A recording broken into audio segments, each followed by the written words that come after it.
What is up, party people? So as I told you guys, I was in the process of selecting a wood fire outdoor pizza oven. And as you guys can see, I decided to go with Ooni. Now I want to make it very clear, I am not sponsored by these people. They are not paying me to say a single damn thing. Today, all of my accessories arrived. I have this large table that came from Ooni. I also have the cover. I decided to go with the Ooni Karu 16. So I'll be able to get 16-inch pizzas in here, which is pretty large. I also got a pizza topping station, which I just think is very sickening because I'll be able to get a lot of stuff done. Won't have to worry about bugs. Everything will be covered up properly. I also have a pizza turner peel. So that way, when that oven is reaching that, 800, 900 degree mark, I won't have to get even remotely close to it to make sure that I'm constantly turning that pizza. And then of course I have the 16-inch peel for when I'm initially putting the pizza in. So for now, this is what we have. Tomorrow, the actual pizza oven itself will be here, and then we'll get it all together. We'll do that first burn off, and then we are off to the races. Okay, so I wanted to make sure that I also took some time to just go over some of the basics of what I think that you need in order to have a really nice pizza experience. Now, I'm not saying that this is everything that you need, but these are definitely the basics. So let's first start with the flour. You're gonna need a really, really nice flour, and I've done a lot of research. I got this everything that you see here, of course, besides the table and all that stuff, which I talked about earlier, I got all this on Amazon. But you need some type 00 flour. I also wanted some storage containers so that way I can be able to have my dough proofing in this. These are silicone. They're absolutely stunning. I just love the way they look. They stack up beautifully. I also, of course, have a food grade 16-inch pizza tray just for serving.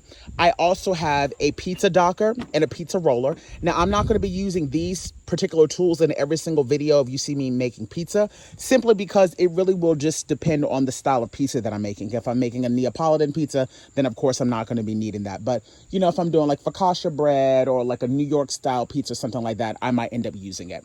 I also have some semola here, which is also great because it will also help me being able to slide the pizza in and off of the peel when I'm putting it in and out of the oven.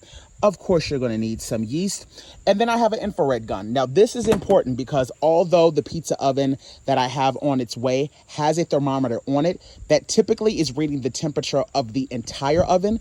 And what you really need to focus on is the stone itself. The stone itself needs to be at a very particular temperature so that you end up having a well-cooked pizza. Not to mention, you don't want the oven to read one temperature and let's say the stone is 200 degrees hotter, and well, as soon as you put your pizza in, it will burn. So these are some of the basics of what I think that you'll need, and this is what I got so far. So I'll see you guys soon. All right, y'all, the king has arrived.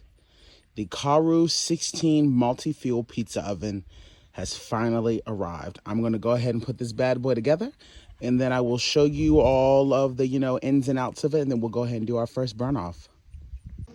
Alrighty, you guys. So as you guys can see, the pizza oven has been fully installed. So as I stated before, this is the Karu 16 by Ooni. I just want to go over a few of the things that comes included with this. So as you can see, I have my chimney here. It comes with a lid. That way I can easily put out the fire. And also it's important to make sure that you're taking this off when you're cooking so that of course the smoke has somewhere to go. This particular oven comes with a door, which is fantastic because first of all, that's going to help regulate the heat and keep things, kind of, situated. Let me open it up so that you guys can see the inside here. It comes with two stones. This main stone here is where the pizza is going to go directly, and then straight to the back. If I pull this forward, this little chamber piece here is where I'm going to be putting the charcoal and the wood. If I didn't mention it before, this is a dual fuse pizza oven, meaning I can do charcoal, I can do wood, I can do a combination, or I can purchase a different attachment, hook it up in the back, and then I can also use propane on this as well. But for me, the whole purpose of me getting this is because I really wanted to learn how to master using wood and charcoal. So we'll put that all the way back in the back there, just like that. That is the inside. This right here is a little vent. You want to make sure that this is always open when, of course, you're making your pizza. Close that up.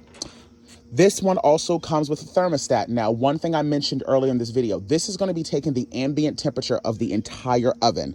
So what that means is it's important to make sure that you have an infrared gun, because what's really important to make sure is that your stone itself is at a certain temperature, because that is what is going to make or break your pizza making experience, okay?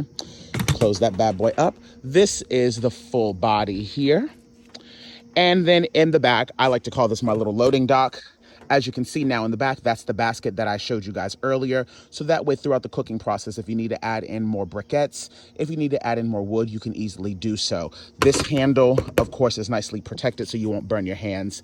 This little piece in the back is important to note because of the fact that this is a dual fuel. If I wanted to, this could come off. There's an attachment that I could add to it, and then I could use this as a gas stove. But yeah, so overall, you guys, this is my pizza setup.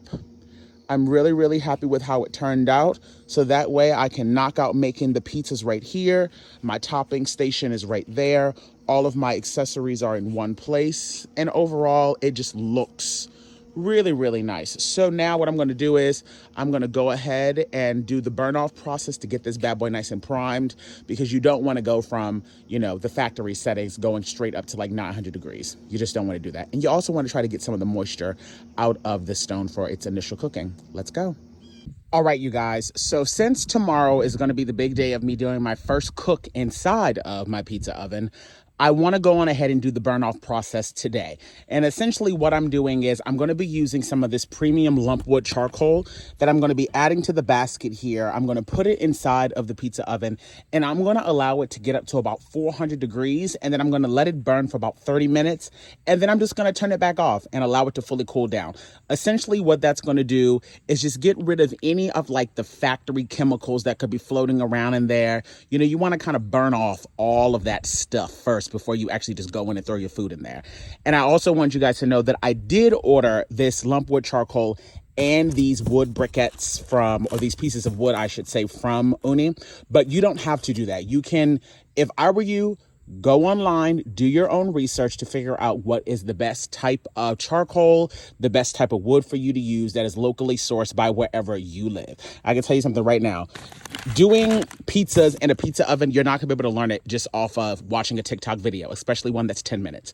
You've got to do your own research the same way I did. But for the purpose of the burn off, we're not gonna be using any of the wood because that's gonna burn way too long. So I'm just gonna be using the charcoal. So let me go on ahead and fill that up, and then we will go on ahead and get this lit up. Alrighty, so I'm gonna start off with about this much. I'm gonna push it straight to the back. And then I'm also gonna put in a few fire starters as well, so that way I can get it lit, but I'm gonna light it from the back. All right, y'all, here we go. This is gonna be the first light up of the season. First time going. We're gonna get these lit, make sure that they're fully lit.